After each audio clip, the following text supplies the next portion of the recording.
So yeah, with intention, I mean, that's everything. I think that if you're not moving through every day with some form of intention, then you're sleeping. So it's kind of like, what are you here for? Like, I wake up every day knowing like I better do something more than I did yesterday. I better be a better person than I was the day before. And yeah, there's some days where you just can't, and that's okay. But I mean, if I don't have an intention with waking up, then it's like, what's the point of being here?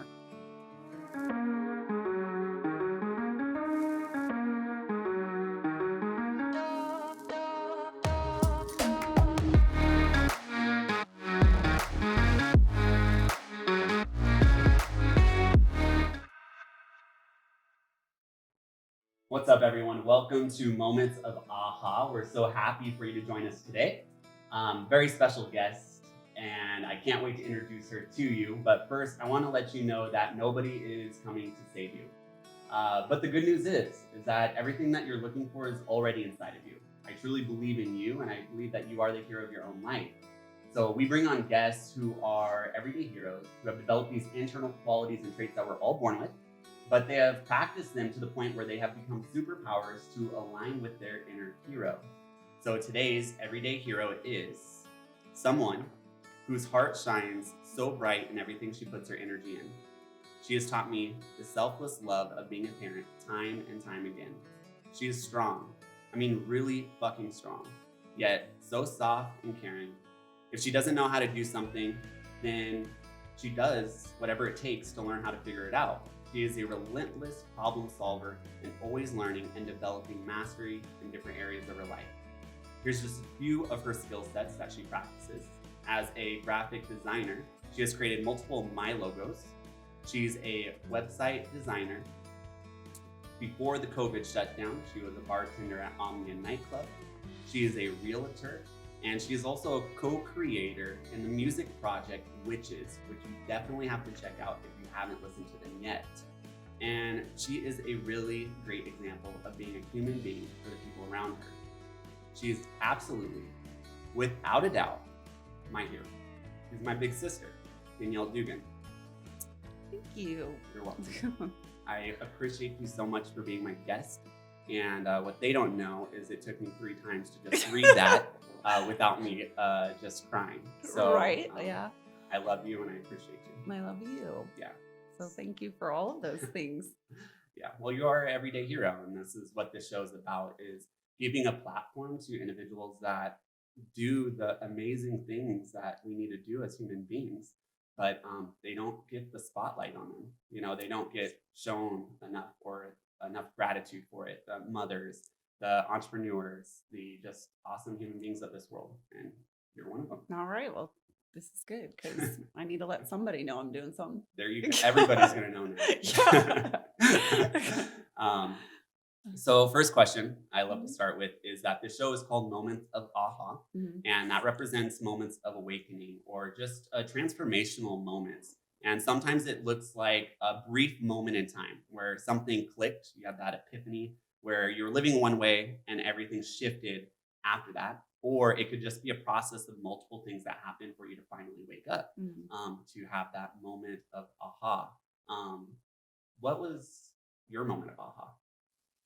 Um, well, there's been obviously, like you said, there's a few, but I think there's been two significant parts of my life that I think it's kind of got me to the, I guess, adult that I am. One of them was during kind of like the tail end of, I think, my adolescence, right around like 22, 23, and lots of bad decisions, lots of things that were going on, and they kind of all like caught up to me. And I had a phone call with somebody, and he's, my direct influence on how I become a better person. And of course, that conversation was like, hey, wake up. Like, this is where you're at in life. And you're a mom and you have X, Y, and Z, without going into details. And it kind of like threw me back and was like, this is the first time I think I've ever had someone be completely honest that I respected on a scale that made me understand how many bad decisions I was making. So in that moment, it was like, okay, I cannot live like this anymore. And I decided I was going to give up drinking, and commit myself to being the best mom I could be. And yeah, that was the biggest one because it was when I was 22 or 23 around that time. So that was definitely the part where I think I was like, okay, here's some accountability. Like I need to wake up and show up for Brody. Yeah. So that was like the part where it all got started. And I was like, all right, I'm just going to work hard. I'm going to do, whatever it is that I have to do to support, my lifestyle. And then, of course, Brody's lifestyle. And then I would say the next moment as a responsible adult to all those things that you just named, when like those kind of came into my life, was right before my 30th birthday. I woke up at mom and dad's house. I had to go into this process of like surrendering. I couldn't do it alone anymore. Again, decisions got me to a place financially that I had to move back home. And I had a surprise birthday party that mom threw. And I was so ungrateful. And she was so sad. And I was like heartbroken for the fact that I made her feel bad about it, because there was this like brattiness and selfishness that was like, I don't want to have anything to do with this birthday party because I was unhappy with myself and like where I was, and I didn't want to be celebrated. I was just like, pretend it didn't happen. I don't want to be 30. Like, just kind of like, you know, I guess ignoring or avoiding. And that's kind of something that I've had in my life for a long time that hasn't really necessarily served any purpose at all. But it was the coping way to kind of get through things that were really hard. So woke up, she came in, obviously she says all the right things to kind of like redirect where my heart should have been at that time. Um and yeah, like that whole, I don't know, it was probably like 6 months that it was just like reflecting on decisions I made, consequences that came with them, and what am I going to do about it? And from that moment, I believe, is when I really woke up and was like, okay, I got my real estate license. Within that year, I started practicing gratitude. And I don't even know if the book is really that great. It's called, what's it called? Dr. DeMartini, The Power of Gratitude or something like that. But anyway, I just started reading it and kind of like tapped into some other books that were really powerful for me at that time. And I think that was the first time that I was actually connected to God. All Mm. the times before that were just like this God that I was told to be like, to be involved with or to pray to. And I didn't really get it. And I didn't understand what that felt like. And then when I had that time to myself, like solely by myself, was it all shifted, and and it's been different ever since. And I think I've matured, and the confidence that comes with it, and the responsibility, like I said, the accountability that I have towards everything I do, and trying to just be that person and never give excuses, and sometimes you're hard on yourself, but it's like the forgiveness that comes with it. But that's definitely the biggest moment, is when I was 30 years old, living at home with my mom and dad, and realized that it's nobody's fault except my own. And what are you going to do? So Mm. since then, all those things have kind of been like a goal, or, interests that I've wanted to know more about or lean into. And, it's just taken a few years to get here, but it's still, progress, not perfection. Yeah, no, definitely. You're all about progress and not perfection. One of the superpowers, I want to go back to quite a few things that you talked about, but one of the superpowers I have for you is the power of curiosity. Mhm. You always approach situations curious. When you're talking to people, you never are in a place of you feel inferior for not knowing something, but rather you ask a lot of different, really great questions so that you could be more familiar with it. And then also, you go and you do the research for yourself and you figure it out. And I love that about you. And it's such a beautiful trait to have. I'm curious for people out there that might have that inferior, like this identity about them because they don't know something. How would you say that they develop their curiosity, or how did you develop it in your life? Is this something Um, that you've always had, or was it no, something that shifted from this at 30 years old? Is I've been making mistakes. Now, how do I figure out the other side of those mistakes and actually learn from them. Yeah, I mean, I think it's exactly that. It's like you make a mistake or you do something that you regret. And I now at this age, I would say the biggest thing that you want to call it a pet peeve or whatever, it's I don't want to make the same mistake twice anymore. That life is over. Like that to me is, for what I expect out of myself. Like I'm more intelligent nowadays and like older in my wisdom that I don't want to make the same mistake twice. So if I don't want to make that same mistake twice, you have to pay attention. And then in that paying attention, yeah, you find out answers. And I mean, in terms of skill set, YouTube is obviously the only teacher I've ever had, along with the direct influences around me, of course. Christine has been, our sister has been the biggest, I think, first kind of role model I had to an adult world of like, not just mentoring on a professional level, but risk taker to I think it's relatable stuff. She could do it, I could do it. If you could do it, I could do it. And then you kind of have these other goals in mind. And we had a conversation that it's like people that are doing amazing, huge things. If they could do it, I could do it. So it's like, how do you get there? And I think like you said, asking questions or figuring out problems and definitely like finding a solution is always going to be like the challenge, but also like such a reward that I think if someone really wants to know the answer, like you can find it. You're just making an excuse not to because the information's out there and it's free. Mm. Yeah, definitely owning your reality, taking Mhm. ownership and accountability for your life Right. and every decision that you make in it. And even though that you've been in a relationship for a really long time, Mhm. I consider you as a very strong, independent woman. You don't look for a man to come save you by any means. Mhm. You figure shit out for yourself, and it's something I've always looked up to. Um, Not just for other women, but just as a man, Mhm. or someone to see that I don't need to go save a woman. I have two older sisters, and Mhm. they're both badass women that get shit done. Where did you develop that independence, and how do other women stop having a man come save them and start taking action in their own life and being more independent? So I learned this, believe it or not, from our father, who is absolutely no excuses, no bullshit. It doesn't matter your gender, it doesn't matter what your age is, your demographic, like it's just there's no excuse. And I gotta just tell you this story because this was kind of like the moment of like a young age that it's like I think having a conversation with him in high school, I had gotten it was like some type of like I don't know, like personality or something, and it had to do with appearance. Yeah. And I showed him, and I was like, "Look what I got," and he was Like best it personality in high school or it was something. One of best those things. looking, and Oh, I okay. don't want to brag or nothing because it's like it doesn't mean anything, but it was something that at that time was just like this is so cool, like like I'm so flattered. And I remember it was showing him, and he was like not impressed, and he was like, "What is that supposed to mean?"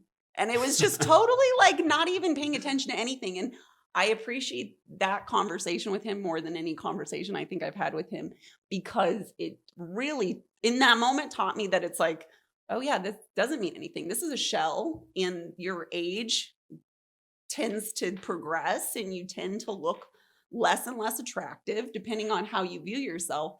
And then, of course, I've worked in a nightclub industry for since I was able to work in a nightclub industry, and that is a huge um, presence in how you even get hired in places is this outward physical appearance. And I think I just always knew that this is temporary. This shell is temporary. This face is temporary. And as much as you can try to keep up with it, it's never going to really bring you any value when you're at 40 years, 50, 60 years old. So it's like to any women that are out there and needing someone to quote unquote save them or to do something for them, it's like it's just such a lie that you're telling yourself because I mean every single human is capable of accomplishing any goal they want. And I think that as a woman, sometimes I think we have to work a little harder to get the same respect. And I know that's not for everybody. There's plenty of people out there that don't look at women in a lower standard. And I'm not trying to say that, but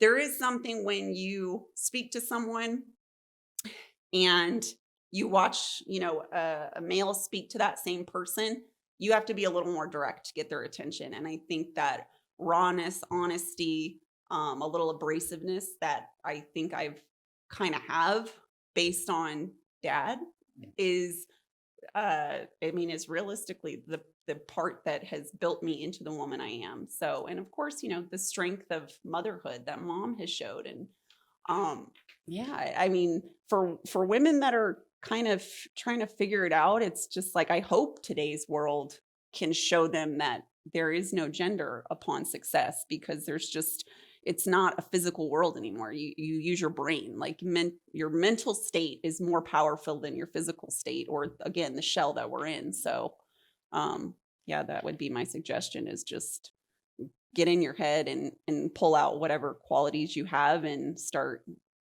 feeding that because that's going to be what keeps you in terms of your success or whatever your goals are. Mm. I love that. Yeah, definitely. And you have that just this amazing attitude. It's one of our superpowers that we talk about a lot, but it's not one I picked out for you, but it's definitely one you possess very strongly. And it's attitude. And how we define that is how you show up in any given situation with alignment of your thoughts, feelings, and actions. And something that you do in situations that I love, and this is the superpower I picked out for you, but it's creating safe spaces. And there's no judgment in any space that you hold for anybody. And people can be themselves and be vulnerable, and it's safe.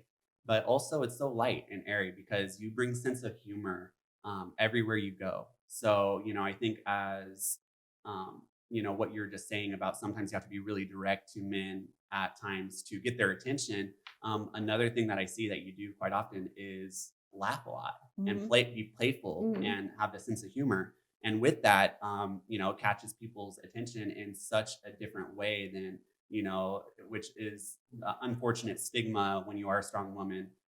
Men will be like, oh, this woman's a B word, whatever Yeah. it is, and or they're intimidated. She's on a power trip. Right, There's right. a lot of men that act like that, and that's their own ego in the way of Mhm. seeing things. But when you approach things, uh, that's not how it's viewed. It's Mhm. because it's funny and it's a great idea and it's light and it's a very high energy of doing it. So, with creating safe spaces and just having that non-judgment um, mentality, like when did you start developing like such a safe space for people? Is it always been that way, or? I think so. I think my best friend growing up, her and I had like more of a like making fun of each other kind of relationship, and that really I think molded my sense of humor because it was never to take anything too seriously, including yourself.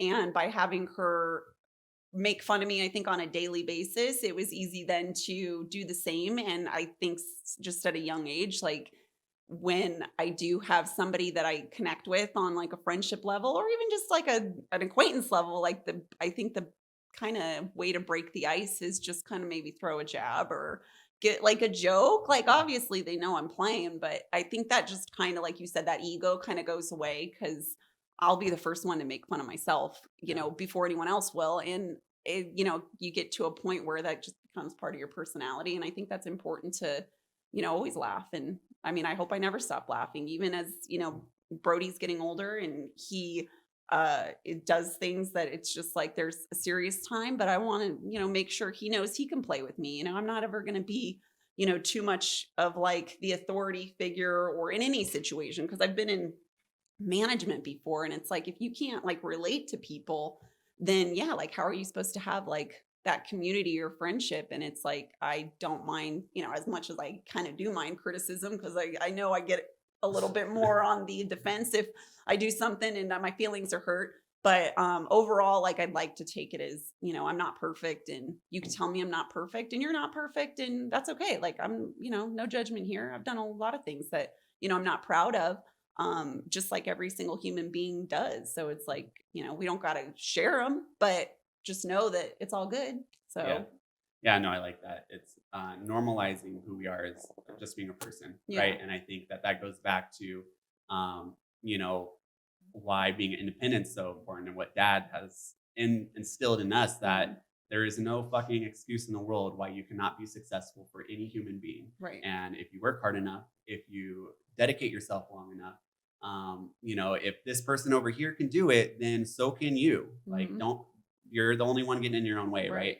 And so when we're able to not take things personally, but yet take ourselves serious enough to learn from those mistakes and not beat up on ourselves in those Hmm. situations, um, and I think that's very valuable, right? And so that we don't, if we think that we're going to be perfect, which no one is, just like what you said, then that's going to hold us back from actually falling down and learning and developing because um, that's what it's all about, Right. right? Yeah.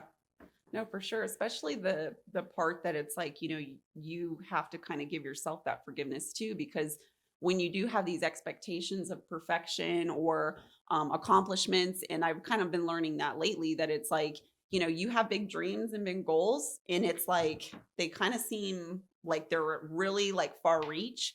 But if you keep kind of giving yourself that goal that's like way up here, and every day you're like failing, that's kind of where I was at like this last year. It seems like there's so much to do, and it's like every day's a failure, until like kind of had to shift my mindset, and it's like, okay, let me just like baby steps, like what are the small, you know uh rewards that we can celebrate, or the accomplishments that got me to just getting one done a day. And I realized that that keeps my mood, that keeps my motivation, and that keeps everything kind of that momentum and flow in a much better state than giving yourself this, like you said, that perfection that you think you have to show to everybody. And it's like, you're going to fail. Like, mm, it's without a doubt, you will fail. So why do that to yourself? So yeah, I got to kind of like rewind it and be like, okay, I did something good. Good job. And it just keeps, improving. And I think that's kind of like life. You obviously need to show up and say, hey, I didn't do a great job when you didn't do a great job, but you can't sit and kind of swell in that, because it's just going to kind of move you 3, 4 steps backwards.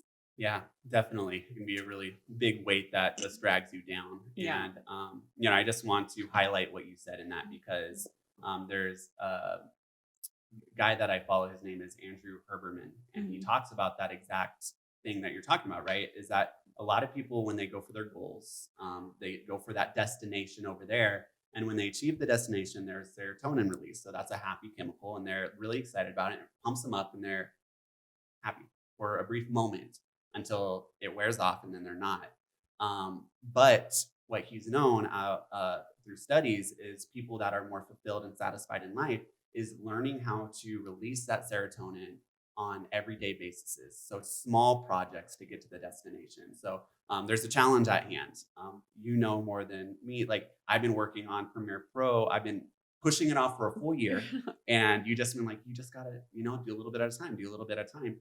And you have a problem in that space, and then you solve it, and it's a reward. It feels good, and Mhm. you get that serotonin release. And that's where again, highlighting what you said, it's about the progress, not about destination or whatever you said. Perfection, pretty much. Perfection, Yeah. yeah. Progress, not perfection, Yeah. right? So yeah, so I just love that. Shifting backwards a little bit to Brody. So you are an amazing mom, and I love watching your guys' relationship because you guys are best friends. You're Mhm. always laughing together. You're always playing. You're always joking. Yet when it's time for you to say something to him serious, he stops joking and he listens to you. He Mhm. has an immense amount of respect. And how did you develop this playfulness with Brody? Because I feel like in the beginning it wasn't necessarily like that, but something shifted, Mhm. and then your guys' relationship changed. Mhm. What did you have to shift for that relationship to change? Hmm. This one's very hard. Let me get this together real quick. Um. Okay. Yeah, yeah. We just got done talking about how when we talk about our kids, all of a sudden there's a bigger piece of the heart that gets opened Mhm. up, and it's a little bit more challenging to talk about. Yeah, of course. Because it is your heart. So Yeah. I'd say in his earlier years, when he was, obviously a baby, and up until 12, I felt like I have a responsibility to be the authority. And it's really important to show that that is there is this level of respect, but also him to know there's, boundaries, rules. And it's always been told to me by mom and dad that, you have to implement these because what that means is safety. And that consistency is what children need, no matter how hard it is, especially, especially when you have to co-parent because you're almost feeling like you're fighting for, I can't say you, I say me. What I felt like I was kind of like fighting for his love, but it's like such a lie that you tell yourself. Um, so that's kind of been like always like how I've had to do this tough love or this, this hard like decision making because there has to be rules, there has to be boundaries. And when you're not providing those things, there's children act out and they show what they're lacking. So I just always wanted to make sure that there was the stabilization, there were boundaries, and he's always and it of course that comes with being serious all the time. And like his whole life I've worked 2 jobs. So it's like the stress of providing has been that part too that shows up and it's just like you're trying to manage all this stuff. And then they start developing feelings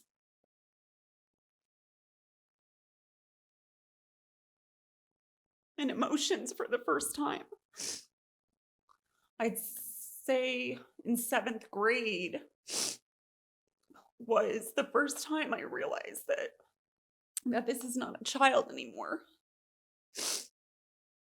And all these feelings for the very first time show up and they hit you so hard because you just want to make sure they're okay, but you can't protect them. So you have to support them and truly make them understand that this is all temporary stuff.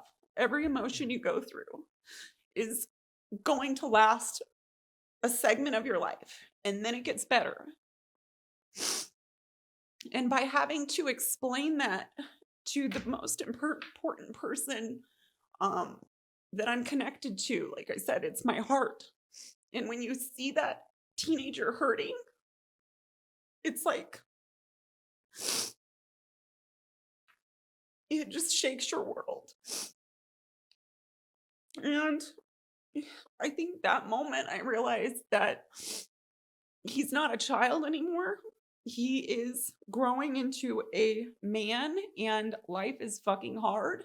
And when you don't have the tools to understand these emotions, you can have a harder life. So I think in that moment of him going through puberty and like I said, middle school, which is a very, very detrimental age to every child.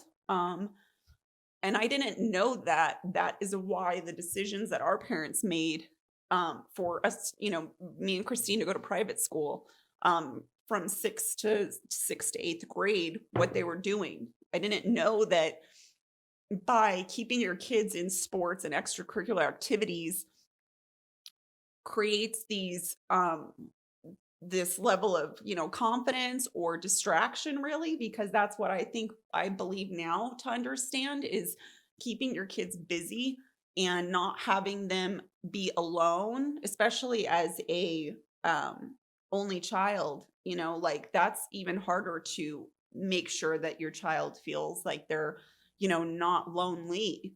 And it's really hard when and I had each other and Christine. So it's like you don't understand that it's like there is a sense of loneliness that comes into the picture, especially when you're around adults all the time.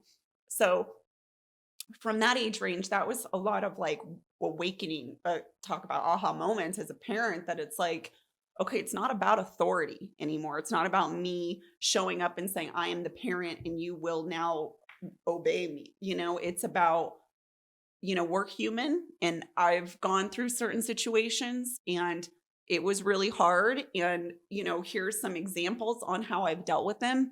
And then, of course, being a friend, because it's like if he can't come to me with absolutely everything that he's thinking, who's he going to? His friends? What are his friends telling him? What do they know about life? What do they know about your relationships, or, being intimate with somebody, and what that's supposed to be like, or how you're supposed to treat another person? They don't have any clue. Yeah. So if you don't have that open-ended conversation and relationship with your child, they're going to get that information from somebody. So if you can't be their friend, then they're going to go to somebody else. And I would 100% much rather have it be me than some 14-year-old kid that, has, who knows what their parents are or what they're doing. Because that's another thing, that it's like school, sending your kid away to school, and teachers are going to be whomever they are, or they're going to ignore their responsibilities, whichever spectrum of teachers that, your kid may have. And yeah, that's another thing that's like, he's open and honest with, that it's just like, having to be raw and serious. Like, they're human.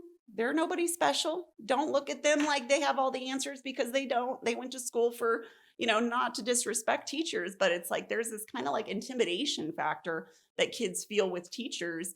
And it's like, no, this there should be no intimidation. They're there to help you, just like you are there to learn. So there were so many things, I think, through that, 12 to 14, 15, he's 16 now. So it's like there's way more to do. I'm not trying to say it's over, but that was the hardest part. And I think that shift of all those things that were going on in seventh grade that circled around depression and low self-esteem and loneliness. And it's just like not understanding that that's what was going on, until it just was like, okay, well, a call from school, this is what's going on.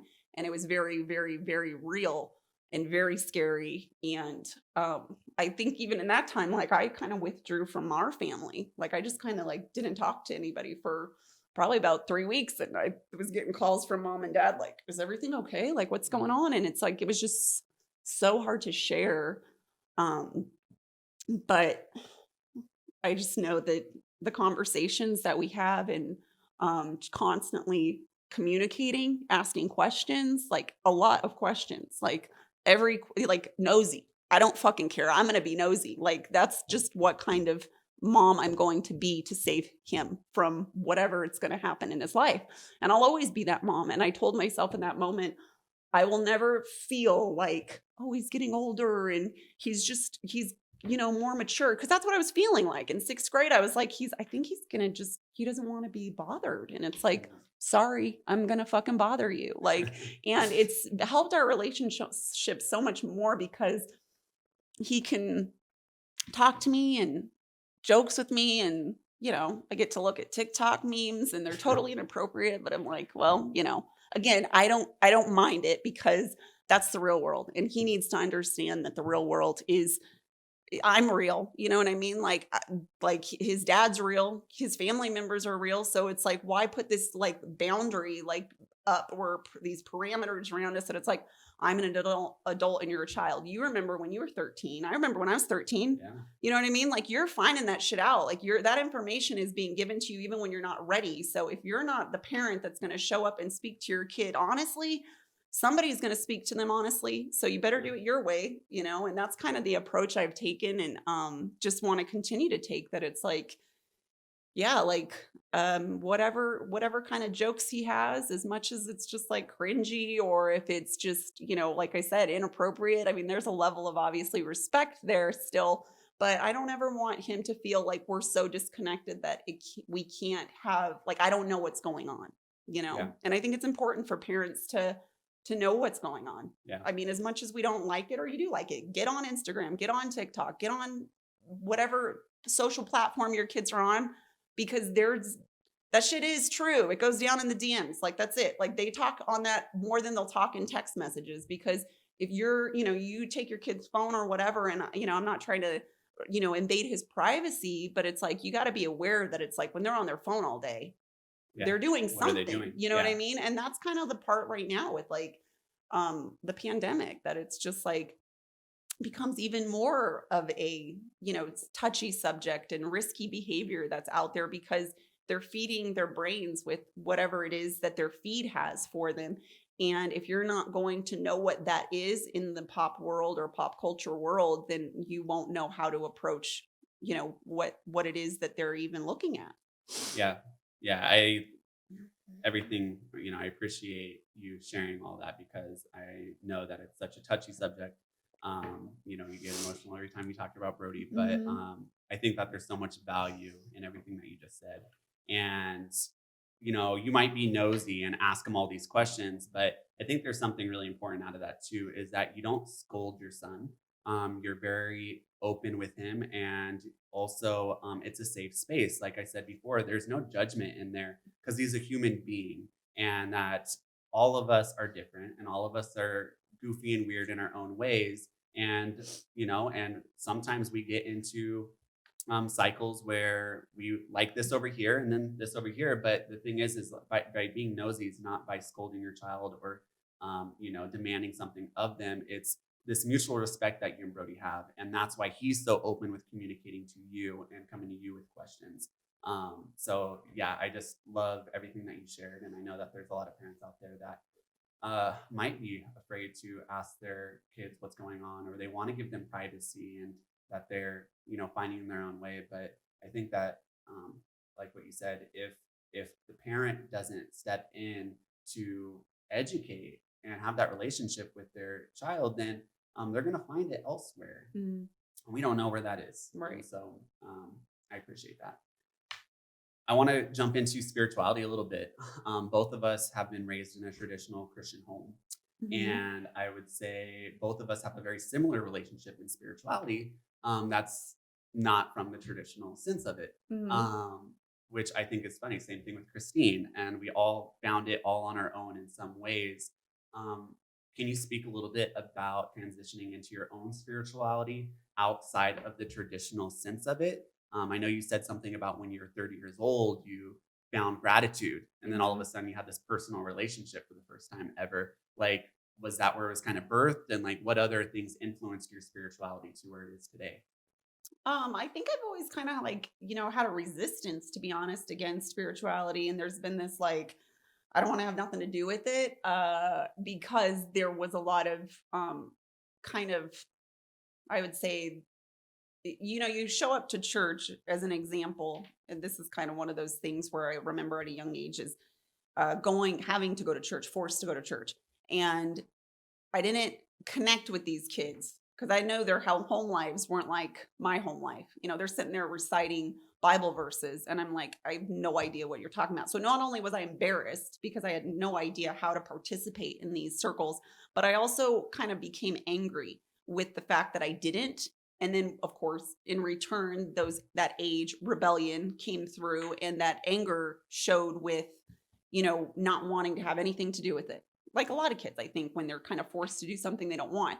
So that kind of always sat with me. And as much as I like went through all these like ups and downs, of course, when I was on the lows, I would try church because it's like that's all I kind of knew is like to get out of the rut is like I'll just go to church and talk to God and I think I'm going to be all right and whatever, ask for forgiveness and move on.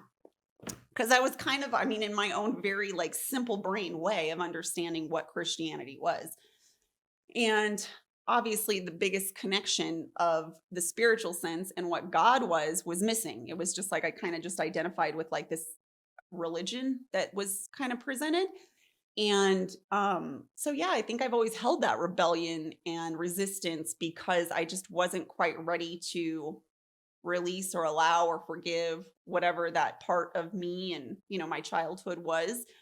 And then when, like I said, that moment of being 30 and having to move back home and being single in this relationship that I had for a long time, and it was literally being alone for the very first time in my life, and that was the kind of process to understand there is no one to blame and you are alone.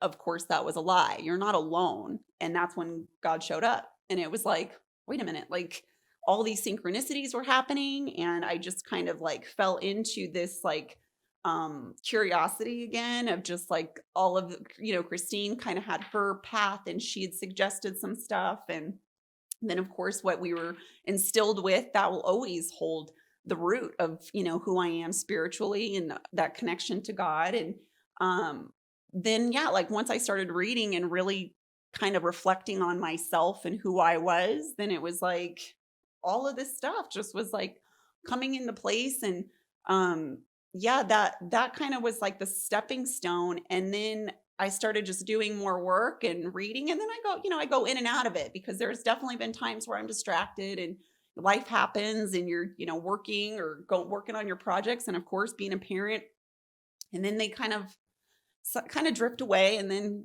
the huge impactful moments of trauma happen because we all are going to go through that, and then you find God again. And it's like my goal now is to consistency with God, and knowing that this is not just like when I need him he's Yeah. going to show up. Like I need to be always in alignment with what God would, the understanding of what God would have in my life, and that love and gratitude and kindness, and just trying to be more like what God would be to humans if he were here. And of course, that's such a big job, but if you could just do like a little bit, I feel like I'm always, I'm still connected in a way that's not just I got to make the phone call because I'm having a bad day. And I Mhm. think that's how I used to behave. And I would say since this even new, since this pandemic, it's like being alone and having silence and having like not having the distractions. It's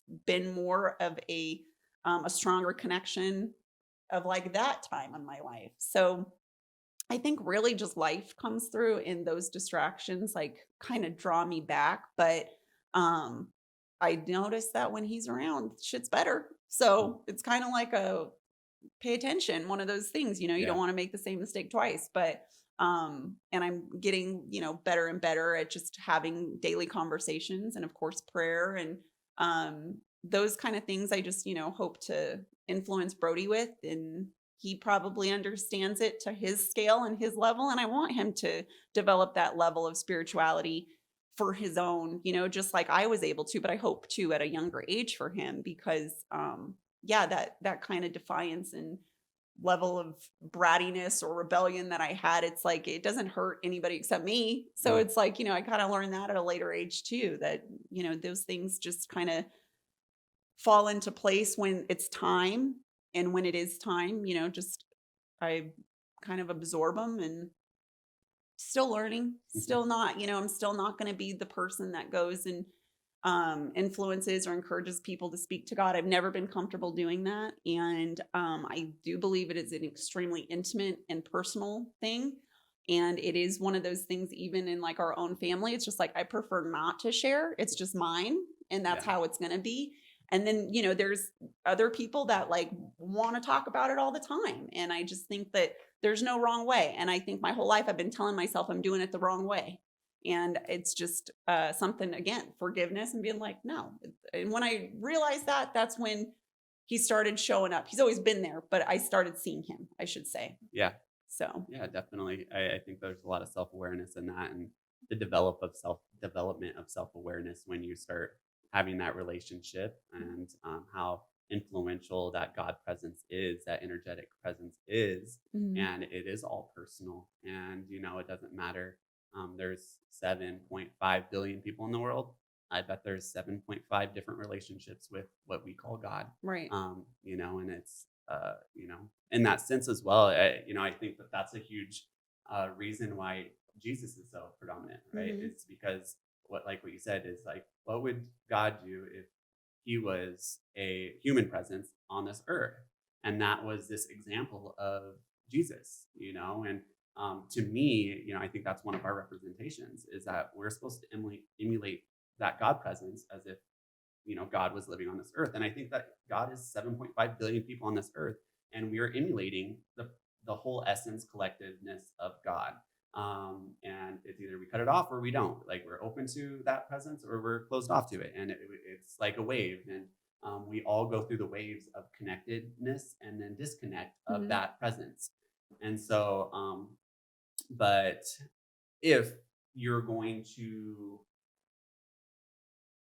have a internal superpower that you picked up for yourself, what would you say that was? Um, hmm. I would say my internal superpower that I would be proud of is persistence. You know, like I definitely fall short in like I have like good ideas and then I'm like, okay, I'm gonna do it. And like everyone, you kind of fade out and you're like, oh, okay, that didn't work.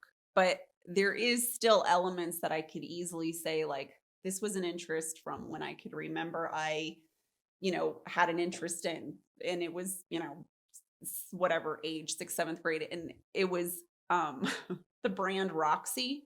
And I don't know why that always kind of like the branding behind that specific retailer or brand, always stood out because I think it was like that kind of like emotional connection that's like, oh, that's really cool. I really like the tags and things like that. And so since that age, I've kind of always loved the idea of like branding or graphic design or something to kind of create like like a product. And it's such a weird thing because it's like who cares about products and branding at 12, 13 years old? But I've known since then that it's like this is obviously an interest. And then it kind of got into high school and I was like making t-shirts, and then it got into like later in my like working in retail, kind of like the branding of everything that kind of what goes into retail and the visual aesthetics of it was super interesting. And so I was kind of pushed into learning different programs, and it's just kind of stuck with it. Even though it's taken so long to get here, it's like I've not stopped wanting to learn or not stopped wanting to actually understand like how to create a product. And that's I think why witches has been such like a fun project because it's literally the first thing that I can easily say, like, okay, it's a brand. You can apply it to different visual aesthetics of like video, motion graphics to website and now merchandise. So it's like I know that persistence of what was really interesting at such a young age, even though it's take a long time to get here. It's like I just kind of know that that's like what I've listened to. And that's kind of how we got to where we are.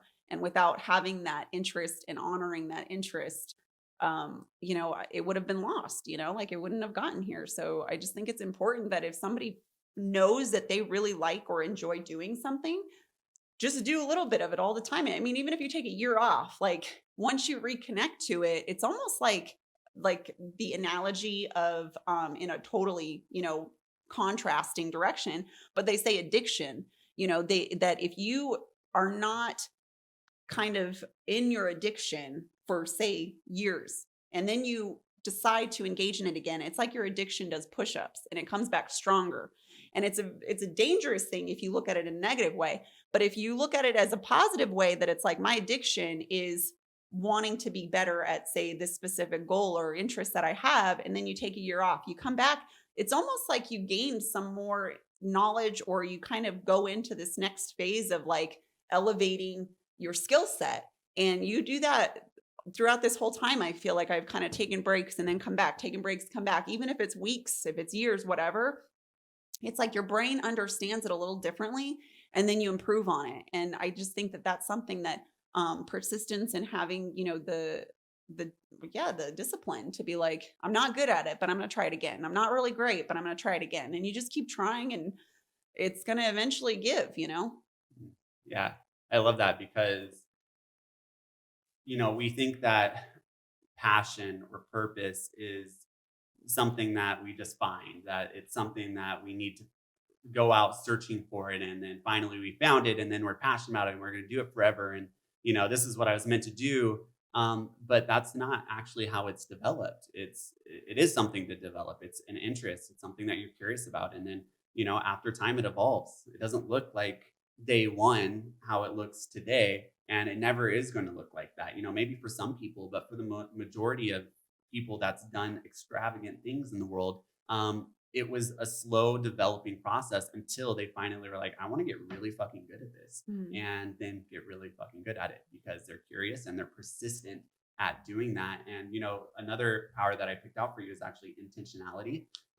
Everything that you do, you're very intentional with, you're Mhm. very into the details. Mhm. And that's not just like, with graphic design, or, getting a present for somebody you're very intentional about, or baking a cake or throwing a party. Like, you're very intentional about, how you show up. And Mhm. it's something I've always appreciated. Yeah, that's the fun stuff. I think that, I mean, like it's kind of a compulsive thing, maybe a little bit, but it is one of those qualities that I am very grateful for because I mean, it kind of goes back to branding, to be honest. Like, if I'm going to give you a present, like, it needs to match, it needs to go together, it needs to say something. I am very much in tuned with how to bring emotion out of a situation. And I think that that's just kind of making yourself put yourself in someone else's shoes. So if I do something that, example as a gift, it's like, well, how would I feel? I would feel good if they did this for me. And yeah, intention is huge. I think that's, the biggest part too about like parenting and Brody. It's like I have a something that I need to say. I don't want to just say it. I want him to understand. I want that intention behind whatever that rule is or whatever that conversation is. I want him to understand it because if someone doesn't understand it, then it won't resonate to change or to, the direction that may need to be, shifted if you don't get it. And I think I try my best to get it, like in anybody's position they're in. And even if I don't agree with it, I can at least say, okay, I get it. So yeah, with intention, I mean, that's everything. I think that if you're not moving through every day with some form of intention, then you're sleeping. Mm, So it's kind of yeah. like, what are you here for? Like, I wake up every day knowing like I better do something more than I did yesterday. I better be a better person than I was the day before. And yeah, there's some days where you just can't, and that's okay. But I mean, if I don't have an intention with waking up, then it's like, what's the point of being here? Yeah, I like that. If you don't have an intention, then you're probably sleeping. Yeah, Yeah. for sure.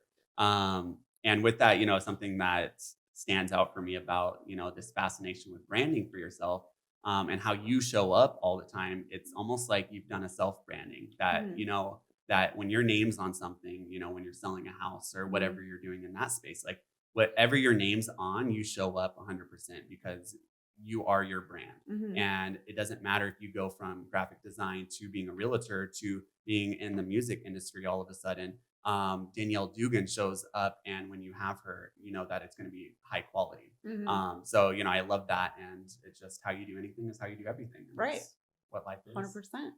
Last question. Okay. A lot of individuals right now are probably having a really difficult time, Mhm. maybe feeling stuck on the verge of giving up. Mhm. This is a difficult time for so many. Mhm. What kind of encouragement or advice do you have for those individuals to get unstuck? Mm, well, I think it would be the same advice that I would give, my own son. It's like everything in this entire lifespan is temporary. We are guaranteed to have bad days, just like we're guaranteed to have good days. And if you can understand and let yourself really truly know that this is going to end, then you will feel better about the hard times. Just like when you're in those good flows, those are going to be, you'll be more grateful in those good times. It is a promise we will have bad days. It is a promise we will have good days. That is the universal law. The, give and take, pulling and pushing, like that's the same with our environment right now in the world, these ups and downs. And when we look back, you know, 10, 15 years from now, yeah, those traumas will still be present, but it will be so small into like what the grand scheme of things are. And I just, for encouragement to people, it's just like, you have to understand that the seasonal kind of emotions that we go through are only to better you at the end, and to understand that the downtime is to be grateful for because you will learn a lesson and you will grow and you will be better. And I can say there's been lots of down times in my life, but they do not define me. The good times do. And those down times that I had, they made me the stronger mother, the stronger woman, the smarter or wiser human to all of the stuff that we have to go through, and the relationships that we continue to make throughout our lives. Again, it's being relatable to people and human to people. And I think that if anybody is having, those the struggles or the tough times, that it's like, don't be ashamed, don't be embarrassed. Like, I mean, it doesn't matter where you were or, what your past was. God doesn't care. It's like that isn't like an equation to what your future is.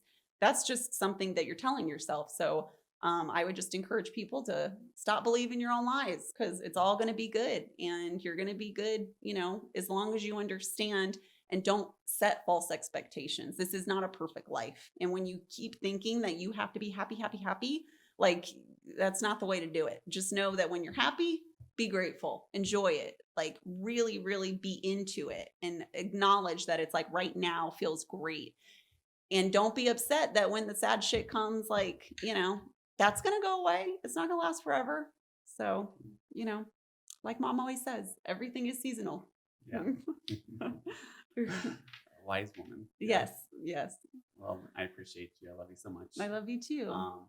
So if people want to connect with you specifically and with witches, if they want to buy a home Oh my or goodness. they need a website designer, Uh-huh. how do they connect with you? You can reach out. Email is probably best. So it's going to be dd at Lionsden, LionZdenstudios.com. dd at lionsdenstudios.com. And also, yeah, you got to check out Witches, WITCHZ. It's on the come up. So It is on the come up. Definitely subscribe to that. Got to check out that music. It is phenomenal, especially just the growth this year. And I'm so excited to see what is going to unfold in 2021 with that.